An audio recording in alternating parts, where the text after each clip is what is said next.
সময় ধরে খালি চেয়ে আছি কখন মাইকটা পাবো, কিন্তু এমন নসিব খারাপ 1 ঘন্টা ধরে বসে থাকতে থাকতে আমাকে নিন এসে গেল।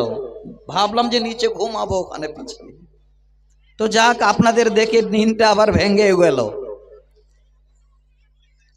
আজকে অনেকক্ষণ ধরে আপনারা কোরআন এবং সহিহ সুন্নাহর আলোচনা শুনলেন। আমি আপনাদের কাছে এর আগেও বক্তব্য রেখেছি, আজকেও রাখবো ইনশাল্লাহ। কোরআন এবং সহিহ সুন্নাহর উপরে যেখানেই আমি বক্তব্য রাখি একটা মাজমুনের উপরে বক্তব্য রাখি, যেন মানুষগুলো সবাই শুনে বুঝতে পারে যে এই বিষয়ের উপরে, এই মাজমুনের উপরে মাওলানা কথা বলেছেন।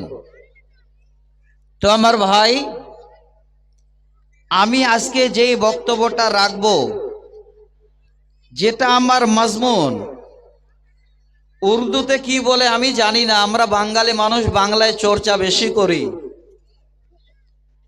আমার মাজমুনটার নাম হলো দাওয়াতের মাধ্যমে মহিলারা দায়ী। খুব ভালো করে শুনবেন। আজকে আমরাই শুধু ভালো কাজ করব না, আমার মায়েরাও করবে। আপনাদের জন্য প্যান্ডেল বানিয়েছেন, আমার মায়েদের জন্য প্যান্ডেল বানিয়েছেন। আপনারাও কোরআন হাদিস শুনবেন, আমার মায়েরাও কোরআন হাদিস শুনবেন। এবার এই দিনের কাজ শুধু আমরাই করব না মায়েরাও করবেন? এই দিনের কাজ আমরা করেছি আর মায়েরা করেছে কিনা সেটাও আজকে আমরা জানতে পারবো ইনশাল্লাহ। এত জটিল, এত কঠিন এই বিষয়টাকে আমি আপনাদের সামনে আজকে তুলে দেব। যদি নারী পুরুষ নির্বিশেষে আমরা একটু মন দিয়ে শুনি আল্লাহর কোরআন এবং সহিহ সুন্নাহর বাণী থেকে, তাহলে জানতে পারবো এই মাদ্রাসার মাধ্যম দিয়ে আমাদের জীবনকে আল্লাহ উভয়কে, নর এবং নারীকে, অর্থাৎ ছেলে এবং মেয়েকে, বিবি এবং স্বামীকে সারা জীবনের জন্য আল্লাহ পাক রব্বুল আলামিন কবুল করে নেবেন। দেখেন, আমি দলিল দিচ্ছি আপনাদের। আজকে এই মাদ্রাসার শিক্ষা আছে, এই মাদ্রাসায় নারী মেয়েরাও পড়তে যায়, ছেলেরাও পড়তে যায়, বাচ্চারাও যায়, বাচ্চারাও যায়। আজ থেকে 1400 বছর পূর্বে, তখন শুধু এই দুনিয়াতে রাজ চলছিল আমাদের মতো নরদের, পুরুষদের, ছেলেদের। মায়েদের কোনো রকমের কোনো জায়গায়, না স্বামীর বাড়িতে, না বাবার বাড়িতে, না আর দাদার বাড়িতে, কোথাও না। তাদের সম্মান কি, তারা কোরআন হাদিস শোনা তো দূরের কথা, বাড়িতে থাকার জন্য তারা সুযোগ পেত না। আমি আপনাদের শোনাচ্ছি আল্লাহর কোরআন। আজকে যেমন অনেক ইতিহাস শুনলেন, মাওলানা আবুল কালাম সাহেবের ইতিহাস শুনলেন, যেগুলো ইতিহাস সত্য ইতিহাস। আমি আপনাদের একটা ইতিহাস শোনাচ্ছি, ভালো করে শুনবেন। কতদিনের পুরানা ইতিহাস, কত কষ্ট করে ইতিহাসটাকে আমি আপনাদের সামনে তুলে দিচ্ছি। আপনারা নিজেরাই যেন অবাক হবেন যে এই তথ্য মাওলানা হয়তো আমরা কোনোদিন শুনতে পাইনি। আজ থেকে অনেক দিন আগে 1700 শতাব্দীতে, ভালো করে হিসাব রাখবেন, আপনারা শিক্ষিত মানুষ, ওই সময় এই রকমের বড় ধরনের আয়োজন করে পুরুষেরা তারা একটা জালসা করেছিল। আর ওই জালসাটা, ওই মজলিসটার নাম তারা দিয়েছিল কাউন্সিল অফ দ্য উইলস, অর্থাৎ ইলমওয়ালাদের, জ্ঞানওয়ালাদের, জ্ঞানীদের এটা মজলিস, অন্য কোন লোক এখানে আসতে দেওয়া হবে না। একটু মিলাবেন। ওই সময় সবাই সেই জ্ঞানী গুণী পুরুষেরা বলতে লাগলো, আমাদের জীবনে সুখ আসুক আর না আসুক, আমাদের জীবন যতই দুঃখের আর সুখের যাক, এই সমস্ত নারীদের কেউ কোনোদিন তোমাদের পার্শ্বে, তোমাদের হৃদয় কোনোদিন জায়গা দেবে না। কারণ যখন তাদের প্রয়োজন পড়বে ওই সময় তাদের কাজকর্ম সেরে নিয়ে আবার তাদের দূরে রেখে দেবে। তাতে সংসারে যদি আমাদের অনেক রকমের দুঃখ আসে তবুও মেনে নেবেন, কিন্তু এই নারীদের কোনোদিন তোমরা পার্শ্বে রেখে রাখিও না। দেখেন ভালো করে, একক জনা এক কথা বললেন। আমি একটা লোকের নাম বলছি, কয়েকদিন আগে এক মোকাররিরের মুখেই এই লোকটার নাম আমি শুনলাম। সেদিন আমি খুশি হলাম যে উনিও যেন এই লোকটা সম্বন্ধে ধারণা রাখেন।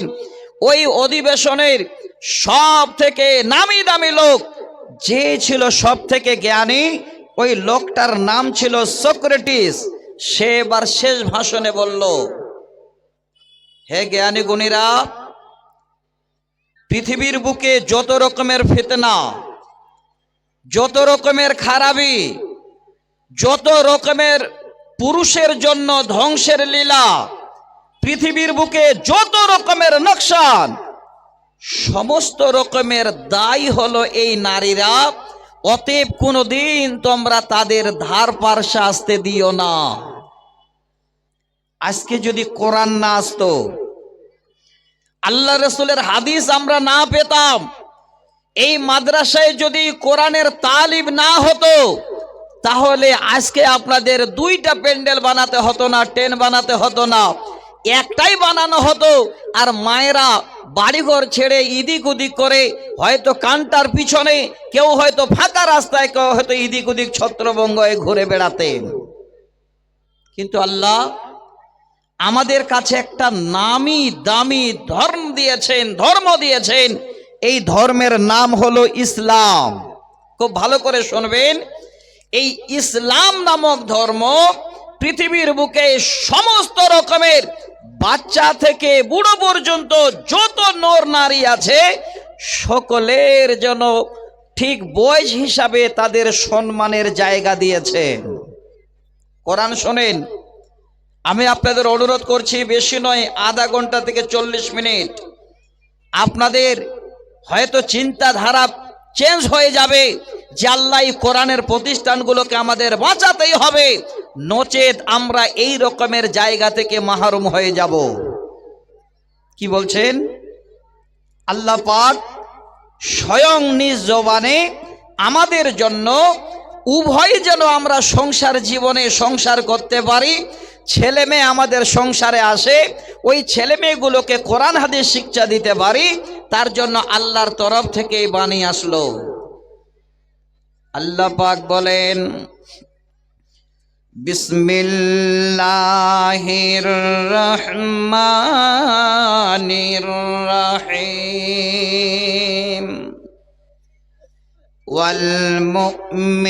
والمؤمنون والمؤمنات بعضهم أولياء بعض يأمرون بالمعروف وينهون عن المنكر। আল্লাহ পাক বলেন, আমার মুমিন বান্দারা, মুমিনা বান্দিরা এক অপরে তারা বন্ধু, এক অপরে তারা দোস্ত, এক অপরে তারা সহায়ক। ইয়ামুরুনা বিল মারুফ ওয়া ইয়ানহাউনা আনিল মুনকার। আমার বান্দারাও ভালো কাজের আদেশ করবে, আমার বান্দিরাও ভালো কাজের আদেশ করবে। আমার বান্দারা খারাপ কাজ থেকে বাধা প্রদান করবে, আমার বান্দিরাও চোখে যদি খারাপ কাজ দেখে বাধা প্রদান করবে। আল্লাহ পাক এই আয়াতের মাধ্যম দিয়ে যেন পৃথিবীর সমস্ত নারীদের সম্মানকে আকাশ ছোঁয়া করে দিলেন। আল্লাহ বললেন, বান্দিরা, যারা তোমরা কোনোদিন ওই জ্ঞানীদের মজলিসে আসতে পারোনি, যারা তোমরা কোনোদিন স্বামীর ঘরে ঠাঁই পাওনি, যারা তোমাদের কোনো রকমের সম্মান দেয় নাই, আমি আল্লাহ আমার কোরআনের মাধ্যম দিয়ে তোমাদের সম্মান যেন আমি আল্লাহ দিয়ে দিলাম। আজকে গিয়ে দেখেন আপনার জান শান্তি হয়ে যাবে। আমি আসছি আর বলছি ইন্না লিল্লাহ, এত বড় ট্রেন বানিয়েছে মেয়েদের, বলছে মাওলানা তারপরও জায়গা হবে না। আর যত মা যত বোন এখানে আসছে আলহামদুলিল্লাহ, সবাই আজকে বোরখা পরে চাদর গায়ে দিয়ে ছোট ছোট বাচ্চাগুলো জড়িয়ে বুকে ধরে আমার মায়েরা এসেছেন কোরআন শোনার জন্য, এই শিক্ষা নেওয়ার জন্য যে পৃথিবীর বুকে আল্লাহ পাক আমাদের কি সম্মান জানিয়েছেন এটা জানার জন্য। শোনেন ভালো করে, একটা হাদিস শোনাচ্ছি মা জননী সহিহ বুখারীতে 5853 নম্বর হাদিস। এই হাদিসটাকে হযরত ওমর রাদিয়াল্লাহু তাআলা আনহু যেন সুন্দর করে জানছেন আর বলছে। কি বলছেন? হযরত ওমর বলেন, কুন্না ফিল জাহিলিয়াতে লা নাউদ্দুন নিসা শাইআ, আমরা জাহেলিয়াতের জামানায় ইসলাম আসার পূর্বে এই সমস্ত নারীদের কোনোদিন আমরা যেন আমাদের ভিতরে আমরা গন্তি করতাম না। দেখেন ভালো করে, সহিহ বুখারীর রওয়ায়াত বলছি, হযরত ওমর বলেন, ফালাম্মা জাআল ইসলাম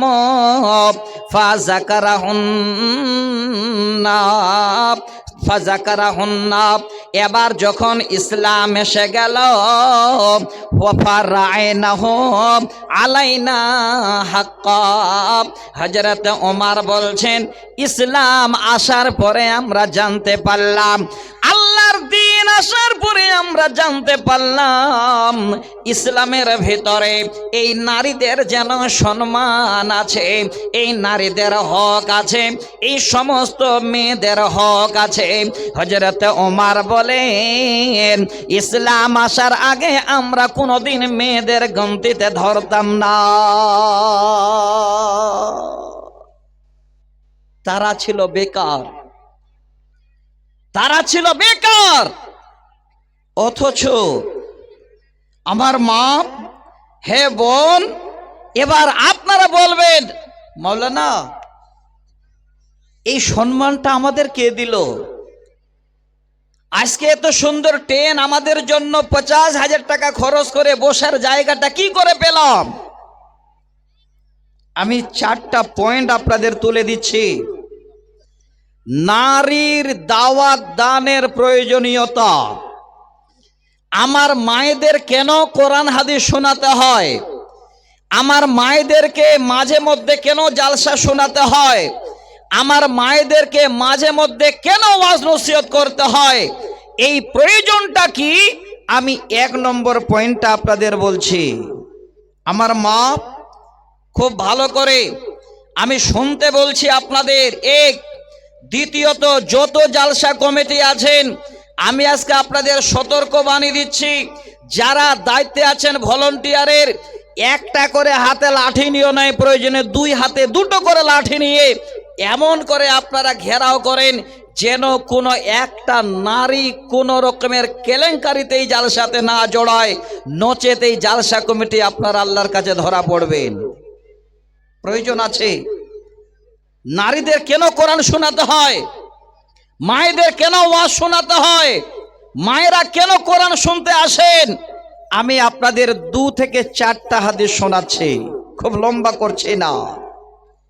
1 নাম্বার হলো নবীজি বলেন, মা তারাকতু বাদি ফিতনাতান আজাররা আলার রিজালি বিন নিসা।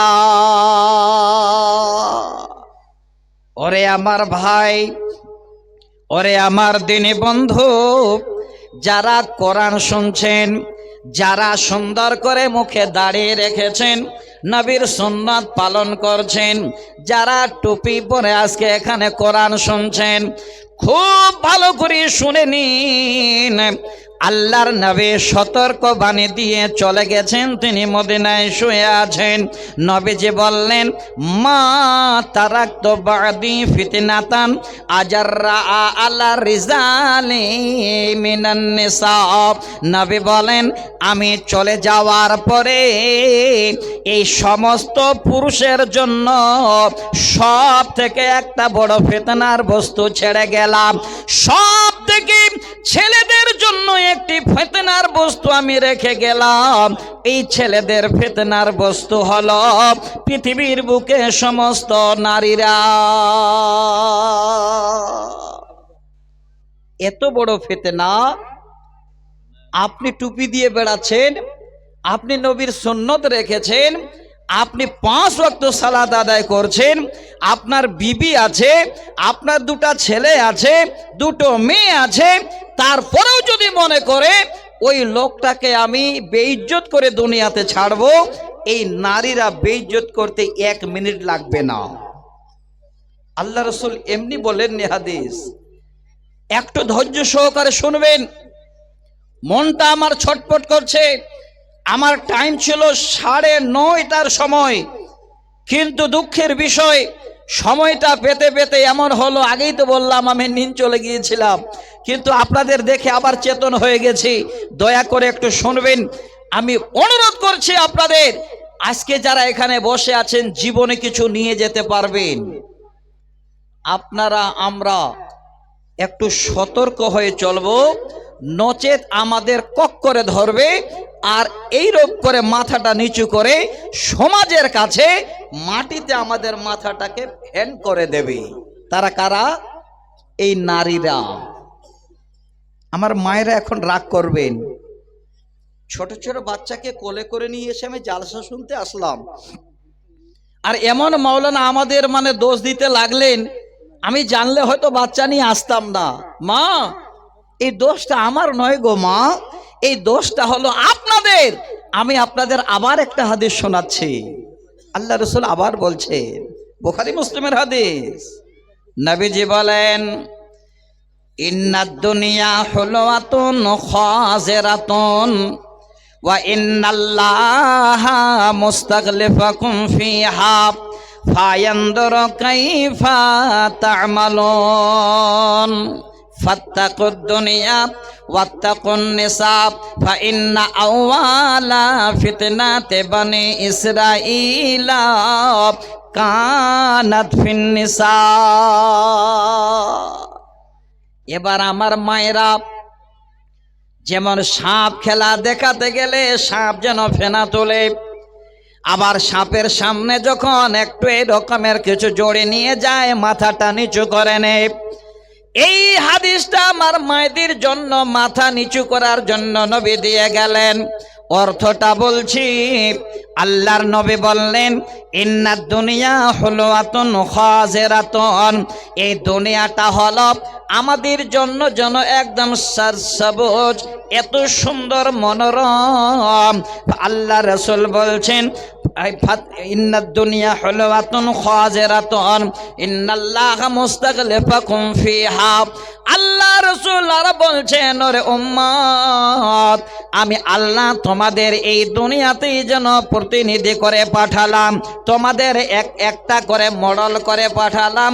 ফায়ানদুরু কাইফা তা'মালুন, হে মডেল, হে বান্দারা, তোমরা দুনিয়াতে এসে কোথায় কে কে করো, রাতের অন্ধকারে, দিনের বেলায়, লুকিয়ে চুপিয়ে, হোটেলে, কোথায় আর কোন জায়গায় কোন গুনাহ করো, আমি আল্লাহ সম্পূর্ণটাই যেন তোমাদের আমি দৃষ্টিপাত করি, আমি আল্লাহ দেখতে পাই। নবীজি বলছেন, উম্মত সতর্ক হয়ে যাও, ফাত্তাকুদ দুনিয়া ওয়াত্তাকুন নিসা, তোমরা এই দুনিয়াকে বড় ভয় করো আর ওই সমস্ত মেয়েদের কাছ থেকেও তোমরা বেঁচে থাকো। দুটো জিনিসের কথা বললেন, একটা হলো দুনিয়া আর একটা হলো মেয়ে মানুষ। কত জটিল। আমার মায়েরা, হাদিসটার শেষ অংশটা শোনেন, আপনাদের মাথা নিচু হবে আর বলবেন, আল্লাহ আজকে এই কলঙ্কে আমরা জড়িত, আল্লাহ কি করে ভালো হব তার রাস্তা দাও। শেষ অংশ কি? নবীজি বলছেন, ফাইন্না আউয়ালা ফিতনাতে বানি ইসরাঈলা কানাত ফিন নিসা। সর্বপ্রথমে এই দুনিয়ার বুকে যে ফিতনা সৃষ্টি হয়েছিল, যে ফিতনাটা পৃথিবীর বুকে এসেছিল বনি ইসরাইলের কওমের মধ্য থেকে, আর এই ফিতনা সৃষ্টিকারী হলো একজন মেয়ে মানুষ। বনি ইসরাইলের মধ্যে এই ফিতনা একজন মেয়ে মানুষ যেন দুনিয়ার বুকে ছড়িয়ে যায়। আল্লাহু আকবার। এই যে দেখেন আমার বাপজি এখানে দাঁড়িয়েছেন, খানা খেতে গিয়ে একটা বড় মোবাইল পড়ে গেছে গো ভাই। দেখেন দিন কথা শুনতে এসেছি আমরা, হাদিস কোরআন শুনতে এসেছি, কমপক্ষে এই রকমের একটা মনটা পরিষ্কার করে দয়া করে আজকে ইসলামের পরিচয় দেবেন যে ইসলাম সচ, ইসলাম সত্য। আমার বাপজির মোবাইলটা হয়তো পকেট থেকে পড়ে গেছে, খানা খেতে গিয়ে যদি কেউ পেয়ে থাকেন দয়া করে স্টেজে এসে একটু জমা করবেন। আজকে আপনাদের দ্বীনের পরিচয় পাওয়া যাবে, আপনার ঈমানের পরিচয় পাওয়া যাবে, ইসলাম যে সত্য তার ইনশাল্লাহ পরিচয় পাওয়া যাবে। যদি মোবাইলটা কেউ বাপজানের পেয়ে থাকেন দয়া করে স্টেজে নিয়ে এসে একটু জমা দিয়ে দেবেন। বাপজান হয়ে যাবে ইনশাল্লাহ, বসেন। যদি আপনার যদি খেতে গিয়ে খানা খেতে গিয়ে মোবাইল পড়ে যায়, আপনি মোবাইল পেয়ে যাবেন ইনশাল্লাহ। আমি আল্লাহর কাছে এটা আবেদন রাখছি, আল্লাহ আজকে আমরা ইসলাম পেয়েছি, সত্য ধর্ম পেয়েছি, এই ধর্মের মধ্যে কোনো মিথ্যা নেই। আল্লাহ গো যেন আমার বাপজানের মোবাইলটাকে আল্লাহ একজন দিনই কোনো তোমার বান্দা পেয়ে আবার পৌঁছাই দেয়। চলে আসবে মোবাইল, চিন্তা নেই ইনশাল্লাহ। এই যে ছেলেটা নিয়ে সেটা মোবাইল নাকি গো বাবু? না এটা নয়, আচ্ছা আমি চমকে গেলাম না, আবার এইটাই মোবাইল নাকি? যাক আলহামদুলিল্লাহ। এবার আপনাদের অনুরোধ করছি, আমি একটু আপনাদের আগে কোরআন হাদিস শোনাই। আসলে বলছি, বিহারে এসে জিন্দেগিতে কোনোদিন আমি কোরআন হাদিস শুনে এখনো শান্তি পেলাম না। সব জায়গায় কথাটা বলি, কারণ সময় হয় না, আর ঠিক বলতে যাই কিছুক্ষণ পর আর একটা চাপ আমার মাথায় এসে যায়। তো আমি একটু অনুরোধ করছি, কথাগুলো শুনবেন ভালো করে। আমার মায়েরা আজকে যেন জীবন কামিয়াব হয়ে যাবে যদি কথাগুলো শুনতে পারেন। পৃথিবীর বুকে প্রথম যেটা ফিতনা সৃষ্টি হয়েছিল সেটা হয়েছিল বনি ইসরাইলের কওমদের মধ্যে একজন মেয়ের দ্বারাই। সেই কলঙ্ক পৃথিবীর সমস্ত নারীদের কাছে এখন ভুগতে হচ্ছে। এবার বলবেন মাওলানা এত মাদ্রাসা, এত কোরআন, এত হাদিস শুনছি আমরা, ওই ফিতনা থেকে কি করে বেঁচে আমরা পৃথিবীর বুকে ভালো মানুষ হতে পারবো, একটু তার কথা আমরা বললে খুব খুশি হতাম। আমার মাজমুনের মধ্যে আর 3টা হাদিস আপনাদের বলছি। আমার মায়েরা যদি একটু সচেতন হন, ওই যে নারী পৃথিবীর বুকে ফিতনা করে আপনাদের কলঙ্কিত করে দিয়েছে, সমস্ত কলঙ্ক আপনাদের জন্য মুছে যাবে। হাদিস 2টো শোনাচ্ছি। নাম্বার 1, আল্লাহ রাসূলের একজন সাহাবী হযরত সাওবান রাদিয়াল্লাহু তাআলা আনহু, তিনি নবীর কাছে গিয়ে জিজ্ঞাসা করছেন, কি বলছেন? ইয়া রাসূলুল্লাহ আইয়ুল মালে খায়রুন ফানাত্তাখিযাহু। হাদিসটাকে শুনবেন, জীবন যেন আজকে আপনার আমাদের ধন্য হয়ে যাবে। নবীকে বলেন, নবী গো আপনার কাছে আমি জানতে চাই পৃথিবীর মুখে কোন মাল, কোন সম্পদটা হলো সব থেকে উত্তম, দামি মাল, দামি সম্পদ কি? নবী যদি জানতে পারতাম, ফানাত্তাখিযাহু, ওই সম্পদগুলো আমি সুন্দর করে জমিয়ে রাখতাম আমার বাড়িতে। নবীজি বলছেন, সাওবান দুনিয়ার বুকে সব থেকে দামি সম্পদ তুমি জানতে চাও, ওই দামি সম্পদ হলো ফাকালা লিসানুন জাকিরুন। এক নাম্বার সম্পদ হলো আল্লাহ আমাদের গরিব দুঃখী যত রকমের ধলো কালো বিগলাং যা যাবতীয় আল্লাহর বান্দা আছে বান্দে আছে আল্লাহ সবাইকে দিয়েছেন এক নাম্বার সম্পদ, সেটা হলো ফাকালা লিসানুন জাকিরুন। নবীজি বলেন এক নম্বর সব থেকে দুনিয়ার সম্পদ হলো আল্লাহ আমাদের যে সুন্দর একটা জবান দিয়েছেন, জিভ দিয়েছেন, এই জিভের দ্বারাই যে আল্লাহর জিকির আজগার করে, আল্লাহকে স্মরণ করে, এই স্মরণকৃত জিকিরকৃত জিহ্বা হলো সব থেকে দামি। এগুলো একটু নিচে নামিয়ে নেন তো আপনারা, এই টাকাগুলো নিচে নামিয়ে নেন, আর না হলে আপনি বসে বসে কুনেন, বসেন, বসে যান। এই যে ভাইজানেরা দেখতে পাচ্ছেন না, খালি আপনাকেই দেখতে পাচ্ছেন, আর আমিও দেখতে পাই না ভাইদের। ভালো লাগবে, আমার ভাইজানেরা তো এসেছেন শুনতে, একটু না শোনালে তো হবে না, নাকি জি? হ্যাঁ, আচ্ছা আমি একটু আগিয়ে যাব। যাক, আমি আপনাদের কথাটাই ধরি। এ ভাই একটু ক্যামেরাগুলো ঠিক করেন।